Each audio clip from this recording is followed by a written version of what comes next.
bien dit, hein, les gens de YouTube. Pretty much nothing said.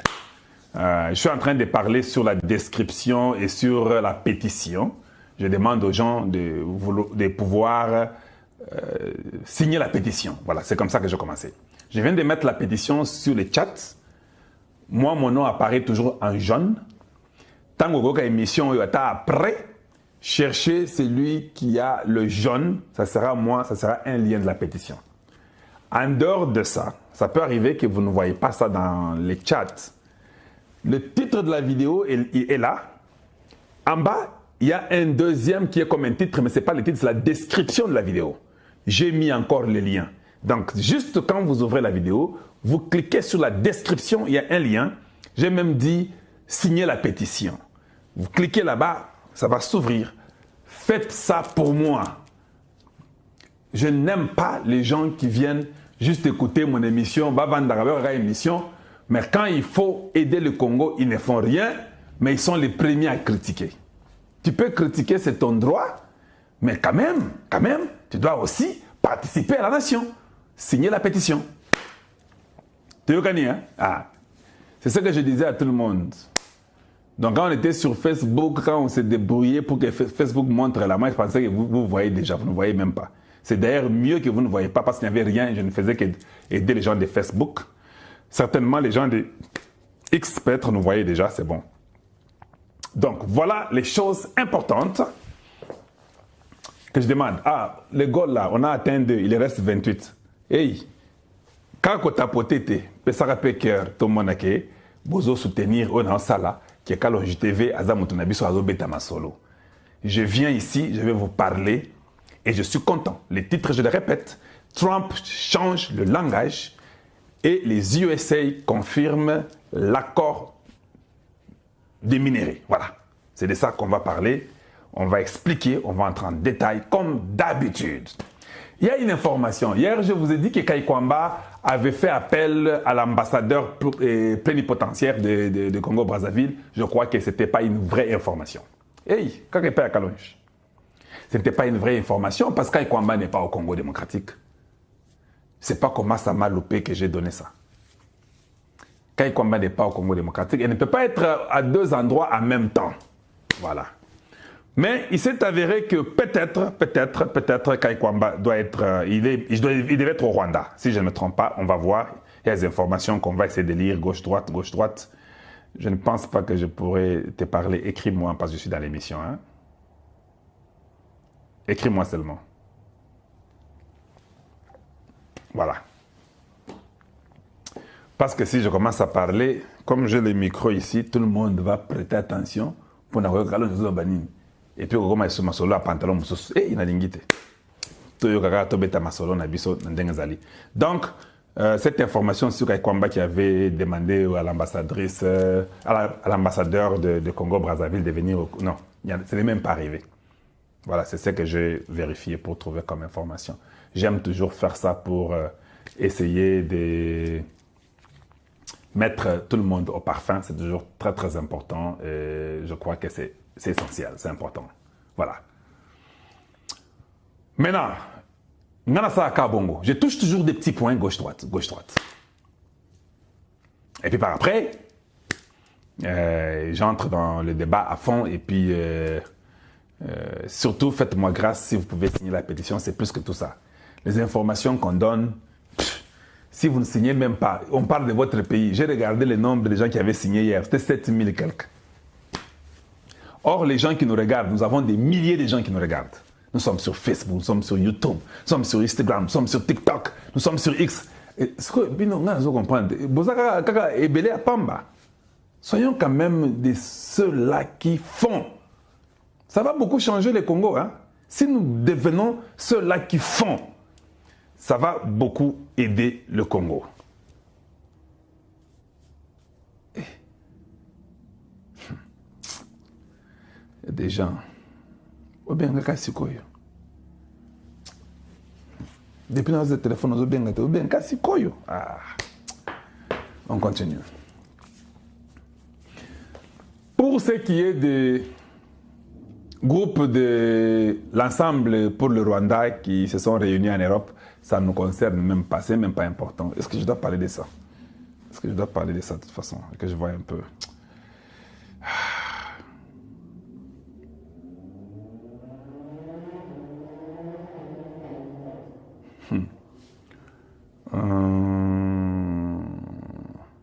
Il faudrait que je prenne le téléphone parce que la personne insiste beaucoup. Je me dis que ça peut être quelque chose que je devais peut-être. Nakati ya Congo, na 26 provinces, na 24 communes à Kinshasa, nakati ya 55 territoires, na 34 villes tout étendues de la République. Eza o yabino mwana mboka Ntita Nyangwila Patrick. Na itoka bola o ezo kotala lopango na biso Congo mobimba ou bien Afrique centrale, puis Afrique de l'Ouest et tout entier.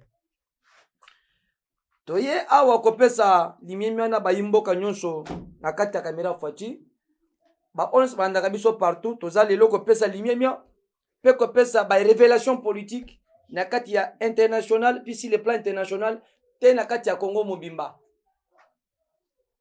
awa na kati ya mboka na biso ba dongolo misu o bali kolingaka changement te ba changer maloba changement na bango na ba partage diabolique pe politique pe administratif na ba congolais o bazaka na terminaison moko ya faiblesse mitake biso bana mboka toza pembeni pona ko diffuser makamba malamu pona mboka mobimba pona jeunesse alobi perquisition na kati ya présidence ou bien na kati ya résidence privée ya monsieur Kabila bana mboka bola na biso malamu mukolo malobi pona tangisa lelo tomoni ba cadre républicain na kati ya lopangu ya GLM ya ancien chef d'état le sanguinaire de la jeunesse congolaise monsieur Kabila Kanambe monsieur alias perquisition ob na kati ya kotala nini ezali kotikala nini ya malamu nini ya mabe mais tomoni bana mboka bakomi sur place bakutani na makambo pena o pena congolais kondima na yango te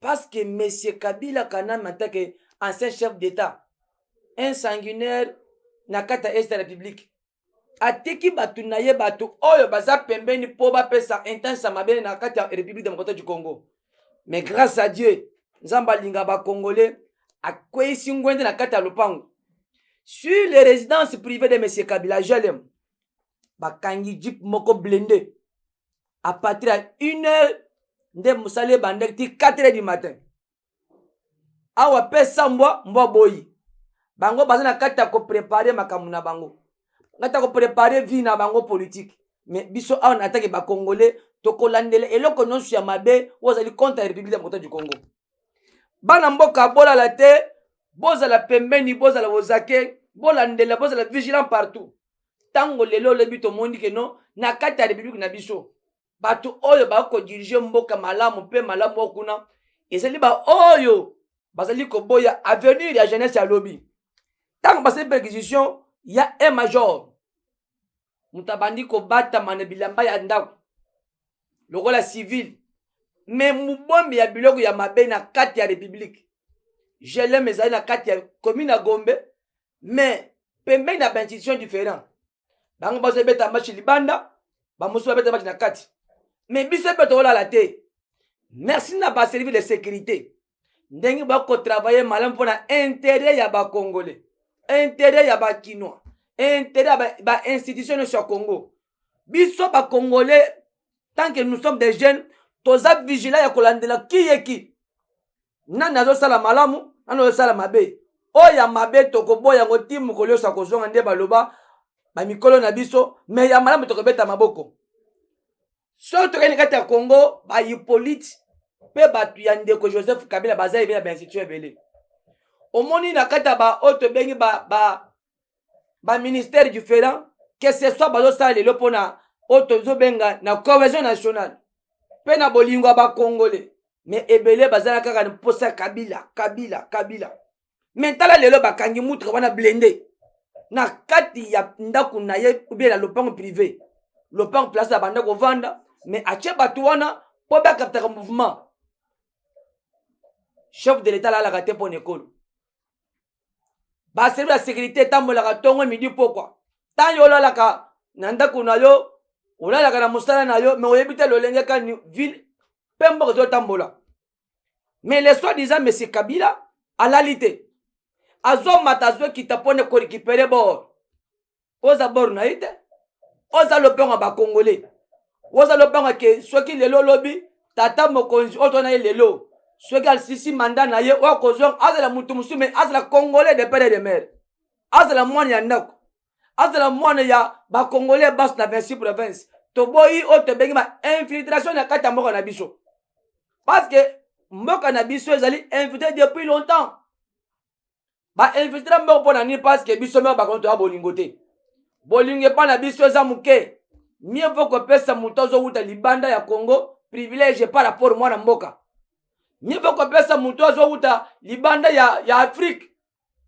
loko topesa mindele bachance ebele tolekisi bango monoko ya mboka na biso lingala swahili kiluba kikongo bakomi sikoyo bamvamba sur le plan international mais soki tolingi mboka na biso ya yambo tokolinga mokongo tokolinga mungala tokolinga muswahili tokolinga muluba mpona intérêt ya patrie mpona cohésion bana bango biso bakobeta tolo lelo ke non il faut toke na cohésion nationale tosangana mpona intérêt ya bakongolais mais bazoya mpona bapartage kato na bango eza nini eza biso bagene bawumu na bango ntango bazopartage kato na butu yo jeune ozobeta pari foot etali yo te ya biloko na bango wana mais ntango mai yaka na bapompe te mpe na balobine na biso tokenda directement kotouche bainstitution bato oyo bazokabola kato lelo parce que awa tomoni na kati ya banda ya mese kabila banda ya mese katumbi tokolobela ye lelo boyeba le plan diabolique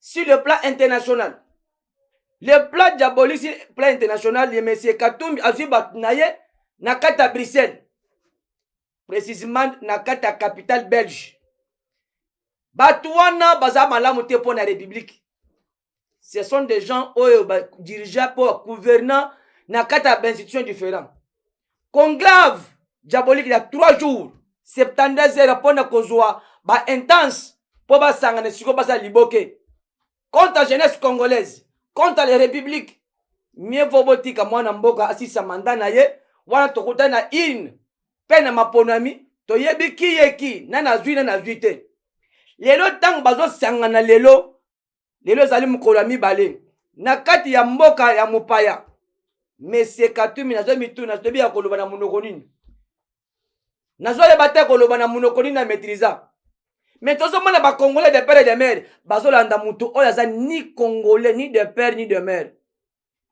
pourquoi parce que azwa nzimbo na biso misolo na biso monnaie na biso falanga na biso akabola mpona kodivise bakongolais aye awa lokola ancien gouverneur mais ase trouvé na kati ya mabala ya Congo lelo football eza kokufa mais lelo asangisi bakongolais oyo na kati ya Bruxelles toyebi te soki makambo na bango esili soki bazwi résolution ya malamu mpona bango bakokutana mpona oyo baza kobongisa lokola rencontre ya opposition na kati ya Sénégal mais na kati ya Sénégal posima na Dakar tomoni basénégalais balobi awa moto akoma te tous les Sénégalais bana kanda les Sénégalais méchants balobi régime ya kala ya Kinshasa pe ya Congo bakoma epa na biso te merci les Sénégalais ndenge babandi ko comprendre politique africaine parce que epa na bino kuna na kati Afrique de l'Ouest bosali musala ndenge elingami oyo azaki lokola chef d'état akala akena mboka bayaki kovanda mais tomoni oyo ya dirigeant mboka Congo akoma libanda ya bakongolais bato ya dirigeant azala kati akobongisa kozwa bahipolite na ye surtout bamercenaire oyo baza bakongolais te biso nteke bato lobi bino awa bokosenga video ekozala monene baoyo bazosanga na kotoyo baoyo basanga na kotoyo po à la prochaine jour bakutana mais bakolo mboka balobi awa ezala ndeko Kabila ezala ndeko oto benginanga ezala ndeko Katumbi ndeko Sesanga banata awa na Dakar te siko bakena mboka nini soki boza bakongolais de père et de mère boza bana mboka il faut bako kokutana ba Congo na Congo central il faut bako kokutana na Équateur bako kokutana na Kalemi pourquoi bozosala politique ya koyibaka biso makambo pe koyibaka biso bwani ya mayele ya lobi ya Congo biso bajene toza kati ya koreve rêve na biso bakene zake soki songolo soki pakala mais tout autour na bango balingaka biso te. Dis-moi na tour oyo banda 1960 un Congolais un Zaïrois qui allait réclamer ko revendiquer droit na été. Tokaka malokola basoso mutu moko yeka bombala moko akangi yo na boloko futa mando futi mais ezaka bala bandoki wana toboyi jabo na kati ya ba o bazo sangana lokola ba rebelle. Merci na ba Congolais mosu ba comprenaka la vie ou bien vie ya ba Congolais.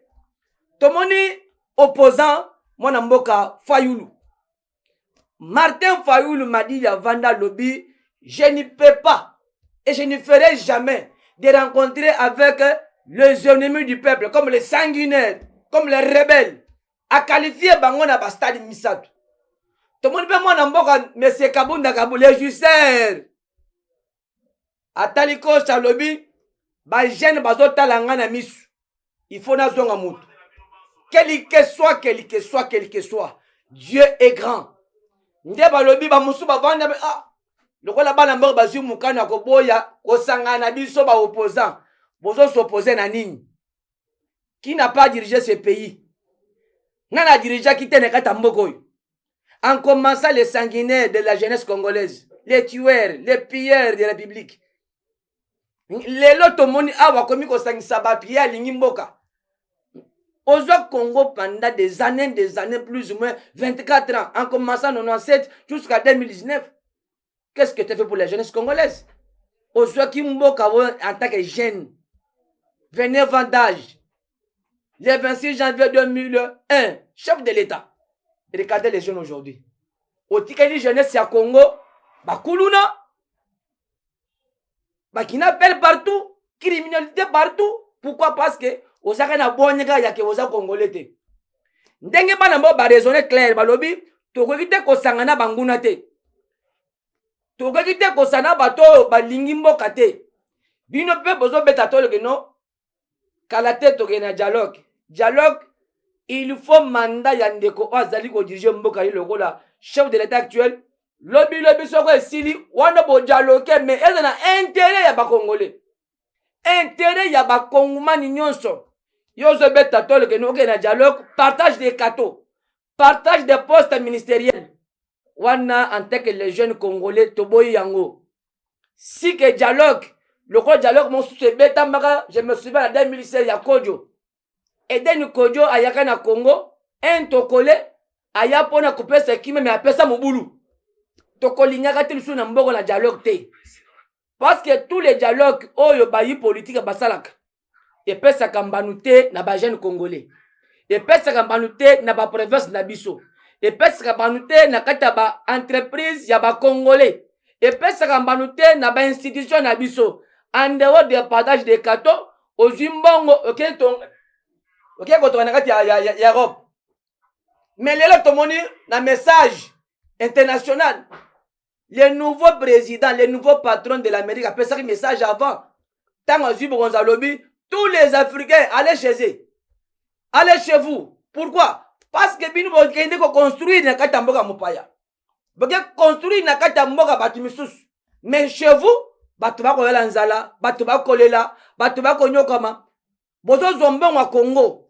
Na ba partage ya kato, na ba dialogue na bino, na batu oyo bazo linga mboka te lokola ba prêtre catholique.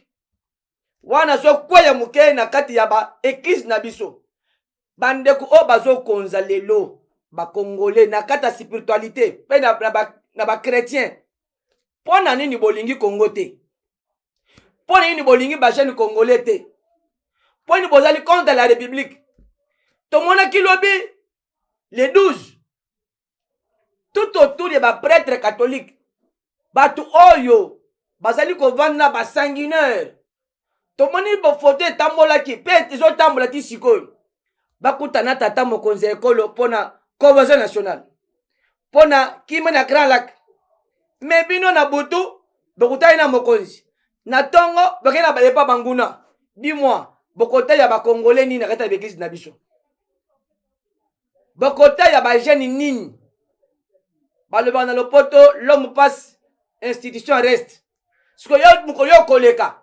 nino kopesa lokola limiema tango banda kokamba bozo kamba malamu te bayi pasteur be ba prêtre catholique bozo kamba malamu ba mangomba na biso te mangomba na biso les a pourri à travers vous les pasteurs à travers vous parce que bino bozo na tongo na biblia totali que non o bazali bakopesa biso iloko ya malamu mais tant que boza koluka ba poste wana baba congolais bakosala nini tozo senga na ba congolais bazala vigilant tout congolais en soi tozala vigilant na 26 provinces na territoire yo vandak na secteur na yo na groupement na district vigilance vigilance vigilance ici c'est la République le Congo c'est pour les Congolais ezali kato ya mwana ya mutu te eza kato ya ba Congolais banso eza fulu ya mapa oyo batu o bakufa o bane ko réclamer ko revendiquer o to bengi na lopoto indépendance mais aujourd'hui tozomona ngo bena mystique ba pasteur bo changer tous les pasteurs na poni mutu te pe na ko pole pe mutu te tous les pasteurs on soit tellement liboso lingomba pour na ko partager limiemia pour na ko éclaircir ba congolais na o bible le bi clair d'abord c'est l'amour bolingo na bino et pas ba congolais za offrande ce qui ba offrande te wana bolingo ezate ce qui ba offrande bolingo ye makasi te lelo tomoni lokola ba église lokola ba Philadelphie et ça ba église moko ya tolo ba église ba nyamunyam ba église ya nyamunyamu amour moins mais misolebe na poche botongi libande ya mboka botongi libande ya république après ça va vous venir ici non bisonde bakambi te ECC Senko confession religieuse ceux qui bossent na mitu ya ba congolais te boyebeke ezala dialogue ezala vendre de la malamu na Congo biso to ko sepela yango te lelo tout autour de la jeunesse ezali kobe pona à travers ba condition de bozo memese biso bozo bese biso ba ferdo na mitu kulusu beche biso na mapeka à travers ba faux langage faux discours to inana bino botonga bandako biso to bomana bino botonga bandako après avoir stoki na songi sima muke tango mwana mboka Félix Antoine Tshisekedi Tshilombo lelo azali chef de l'état actuel le jour azaki ngwende mais tomoni ke pa na biso na kala bandundu bato babomani lelo siko tomoni les deux personnes en question bavandi place moko bakimi kosolola siko ba vie humaine ya ba congolais o bakufa wana bakozonga na pouvoir lisusu. Pourquoi non? Parce qu'ils n'ont pas de nous, ils ne sont pas des grabans, nous sommes des Kassaïens, tout consort. Évitons-nous d'abord au Tebengi, Kokabola Batu, Kokabola Ba Congolais, surtout nous, les jeunes Congolais, c'est les vigilants. Ba politiciens congolais, la majorité, Balinga Congoté. Tellement que d'autres politiciens, les lois belges, congolais, Moussou Sukuna, Aza Kowat, congolais, Moussou Aza américain, congolais, ceux qui les lois yindi akamati pe bakomi nazali mutu ya boy nde tomoni abakanga mwana mboka monsieur Lumbala Roger mais il y a des gens disent que non il est Kassaï de Mbujimaï il est de Chileni mais non il est français bakanga ko na kata France c'est pas na bango siko dis-moi yo nanga tozo bomana à travers batu o bakolinga mboka lobité non pasteur tout entier. Nos prêtres catholiques, confesseurs religieuses, bo changer équivoque ya côté ya kabiso. Bolinga ya Congo parce que Congo ndezali ndakupe lopango nzamba pese biso na bino. Mutu moko ta 50 nzamba bota ma Congolais azate. Mutu moko ta 50 nzamba abota ma Africain azate. Mutu moko ta bota wa 50 nzamba abota na territoire na ye wana te. Mais Dieu a fait grâce. Nzamba pese opportunité obota ma Africain. Obota ma Congolais, obota na secteur na yo, na territoire na yo. To lingi changement eko ya place nyos. To zongi sumuke na kati ya mboka na biso Congo. Yeleza motali Congo. Na kati ya Bukavu, est de la République. Esika badongolo misu. Esika batu ya mabe. Batu o bazali ko torturer ba Congolais. Et si ka bato bazali kozwa bakongolais en otage kobanda lobby mukolo mwa lobby ti lelo nanga na bandene tula musi ya zaza. Merci na wazalendo, merci na chaîne patriote o bana bolingo mboka tamba kilezo ganga tali que non, nous sommes chez nous, nous sommes chez nous parce que basili kosala intervention pour la République, basili kosala intervention pour les Congolais. Laissez le patron les wazalendo. Wazalendo pour les basins la ville à Bukavu, basali kokota côte à droite. À partir de 18h, 19h. Oh ngai boye okuta mama na bana mboka bako kotala mouvement nyonso. Bouclage na bouclage. Bino banguna peuple congolais. Bino batu ya malamu te. Boye beke les jeunes patriotes les wazalendo. Wana toko benga basaba envoyer de Dieu. Basaba envoyer de Dieu. Na kata République démocratique du Congo basal implice. Pe bazo sal pe implice. Nzamba likolo apesa biso bango mabele ya Congo, amona bango esika bazaline. Courage. Courage, ne vous en faites pas, ne perdez pas. Vous êtes la peuple pour défendre l'intégrité territoriale. Pour défendre mabele. Parce que eloba wazalendo, eloba peuple congolais. Eloba Goma, eloba Congo. Eloba Congo, ekra Bandundu, le Grand Équateur, Kisangani, Tanganyika, Grand Katanga, Otuele, partout. Nous sommes dans une même place, même morale parce que nous sommes des Congolais. Wazalendo, ezali na tere pona koningisa peso kanga. Peso sala msala malamu pona ekolo na biso. Chef de l'État, to peso ga makambo nyonso. Pesa bana mboka ba wazalendo makambo ya kitoko lokola ba munition.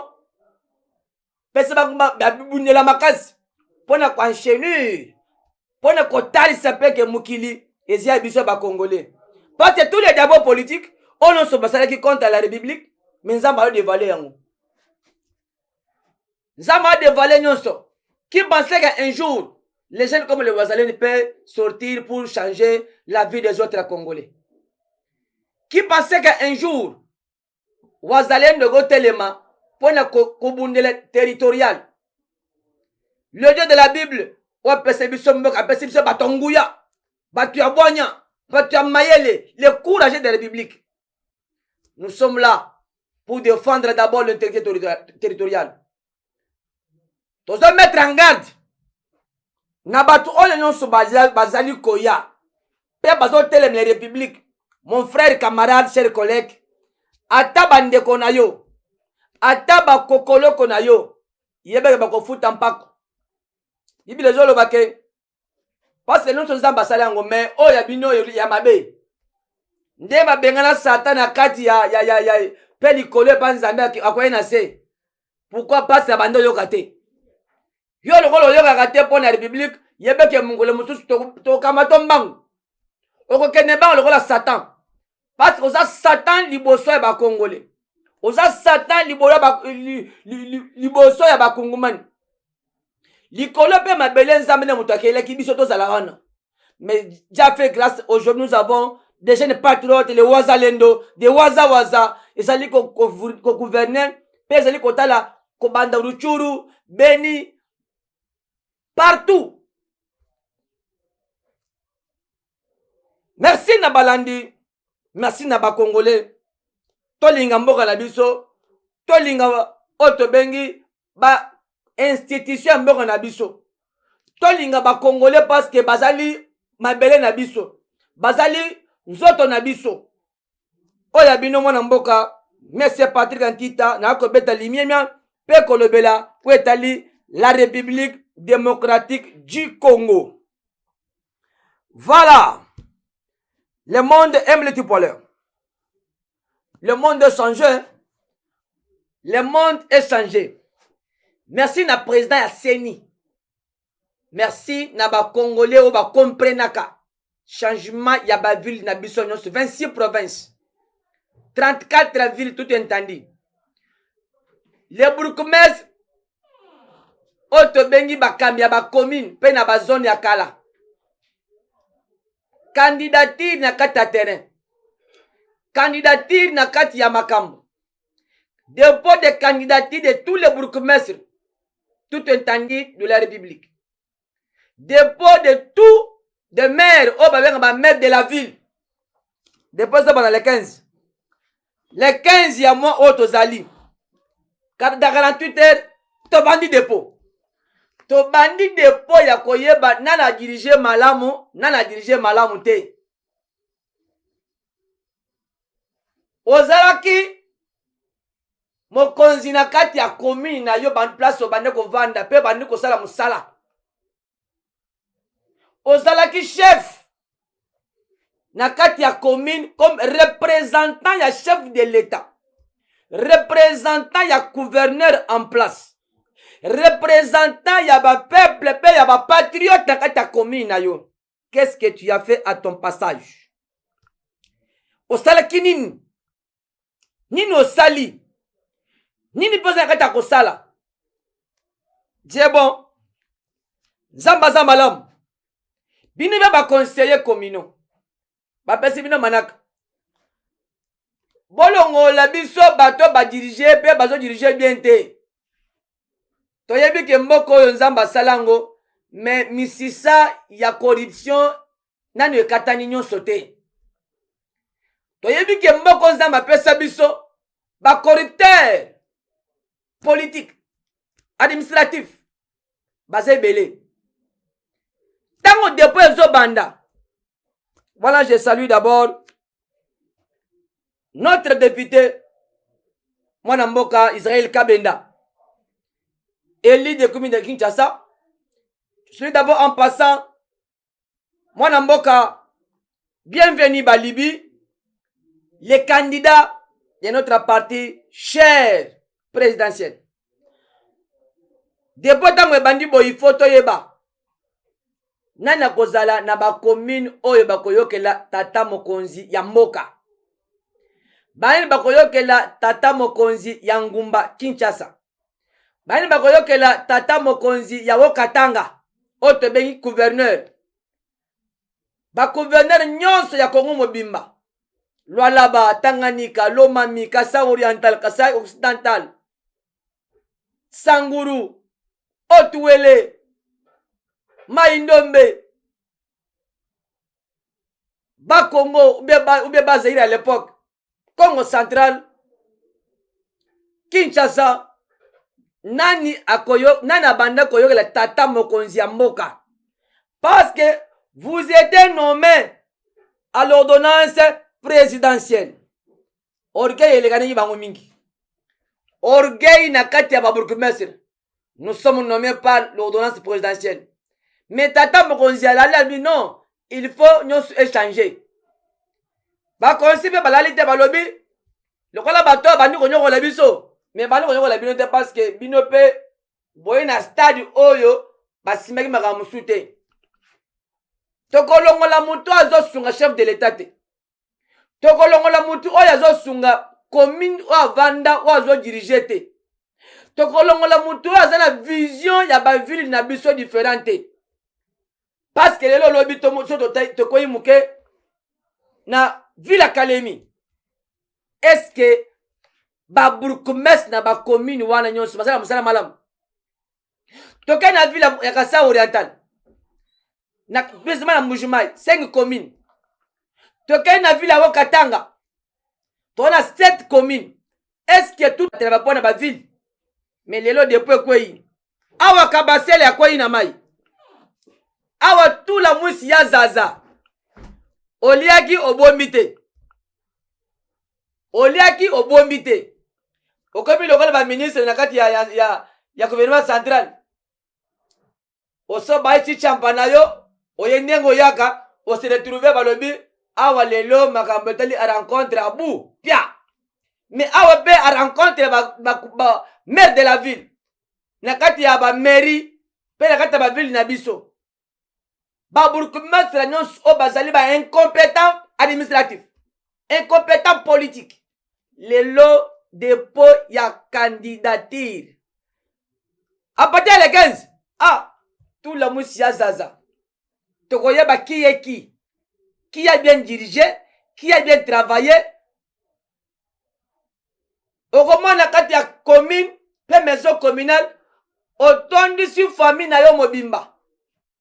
Otondisi bana kasa. Mais mapona miango komo ya. Benga ba ba voter yo. Sala sous mobilisation, ya famille na yo basa la mobiliser, basa la campagne. Et encore campagne yango se bettra 2 jours, 48 heures. Dans 48 heures tout la musi yazaz. Au commune la commune bano obande ko donda nango musika. Obanda ko donda lokola que non, je suis bourgmestre qui m'a touché, qui peut me toucher moi. Moi me cotiser. Ndeko Kadima Denis, bon travail. Parce que au salisi ba maponami plus ou moins à 4e législatif. Bangi na présidence de la République. Na national, provincial. Les lois se deviennent na conseiller communaux, na ba bourgmestre. Musala malam. Mwana mboka musala malam. Na birino mwebi musala malam. Parce que orgueil administratif au mataki makasi. Orgueil diabolique et mataki makasi. Il faut tout le monde va que ozali mibeko pe zali mboka pe lopango ya ba congolais nyonso. Pourquoi pas maman d'être chef na kati ya commune? Pourquoi pas nous les jeunes? Biso pe ba jeunes to le sandeloté. Et là il va ko pe ce chance au travail pour la commune, pour la ville, mais on travaille bien te pas aux jeunes. Toti ka accès des ailes na kati ya auto bengi administration. Toti accès des ailes na kati ya république. Zamna pona ki biso la ba congolais to zamna pona ko intervenir pe ko définir ya malamu pour l'école. Na dépôt ya candidature nazali ko souhaiter bonne chance ya mwana mboka bienvenue Balibi. Wazali honorable conseiller ya commune de Kinshasa, actuel bourgmestre, en tant que ban pour la mobilisation, pour intervenir, il y a malam, pour la musala, que ce soit des problèmes, nous avons munayo. Mais, toujours senga, naba oyo se battre malam te, yeba que tout la musia zaza. Et encore, ndenge chef de l'État peut que message baba ministre tout autour oignon ça travaille bien té yeba que à la prochaine jour tu seras arrêté ceux qui osent bourgmestre au travail malamu té à la longue on va t'arrêter yo osent la non basali parce que nazali mutu ya école boyete parce que ngai bali té ceux qui osent bourgmestre au détourner mission à l'État. Misolo ya l'État, Nzimbo, Falanga, Makuta. Ozuwa biloko ya batu parce que oza bourgmestre actuel. Yeba que à la longue ceux qui ont l'équité ata au leki l'État congolais a kolandela yo. Ce quoi ça maire de la ville. Au salimbeba moko songolo pakal. Vous le dites la maire de la ville nana ko simba ngai. Yeba que na respect ya loi. Na respect ya république. Moubeke kolanda yo esika oza. Pour le moment, ba muso ba komi ko zombongo à l'état. Ba kipi ko chama benga na bango ba transférer on libanda mboka. Parce que yebi comportement ba congolais pe ya batu oh ba dirigeant ba institution mboka. Amoni ka komi ko kende, akomi ko piller les pillages au sommet de l'état. Le pillage na kata ba commune. Pillage na kata ba ville na biso. Na sengi na ba gouverneur nyonso. En tant que jeune patriote. Na sengi na ba gouverneur nyonso. Bolandela moko na moko wazali lokola bourgmestre na kata ville na yo. Oso atreve malamu te. Mutu nyonso kozele kwa l'État, mutu ka l'État, lopango wa l'État, landela ye.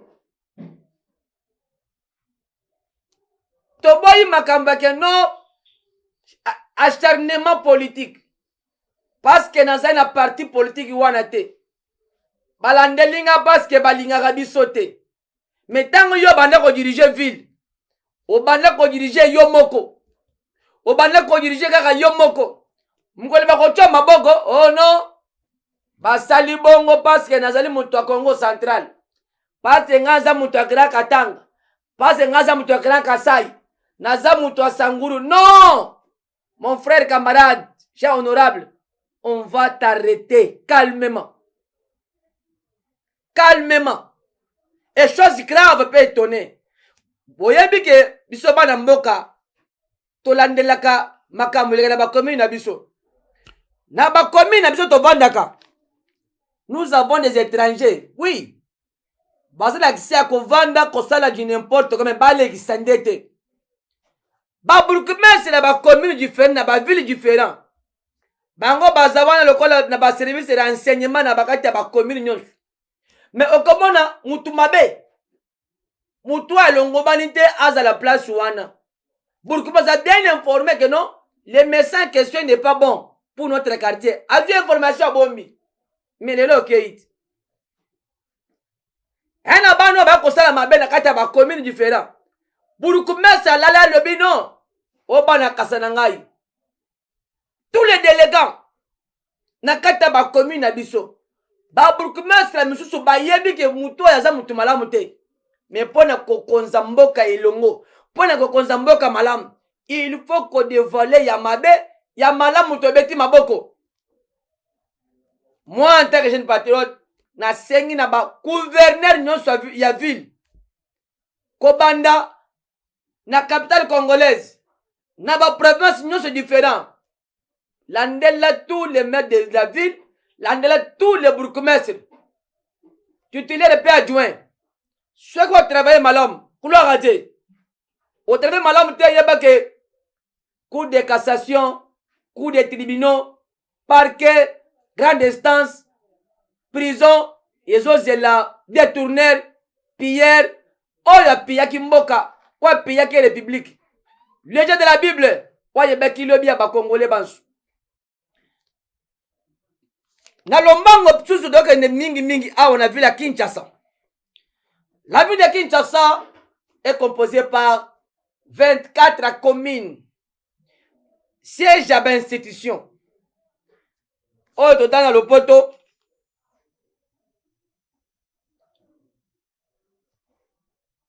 la province est divisée territoriale d'un État placé sous l'autorité et délégué pour le pouvoir central. Nakata vu la Kinshasa, to moni na ba quartier différent, Kuluna et Mati Makasi. Mais ministre intérieur provincial, Mwana Mboka Thierry Kabuya. C'est le moment ya kolagisa makasi na yo na kata territorial provincial. Lobi na mumbele bato bazali ko boma na moi. Mais yo en tant que ministre provincial intérieur, ozala bona ko sécuriser province na yo na ba service nyonso ya sécurité en tant que ministre ya intérieur provincial. Mais to moni mwana mboko Thierry Kabuya azali ko kende na lolenge na ye azali ko kende makaba ONG ko bi mutaba ONG côté gauche à droite. Landela condition de vie à Kinshasa, landela condition de vie ya bakinois. Pourquoi babandi bakuluna les délégués bazali combattre l'ondelo?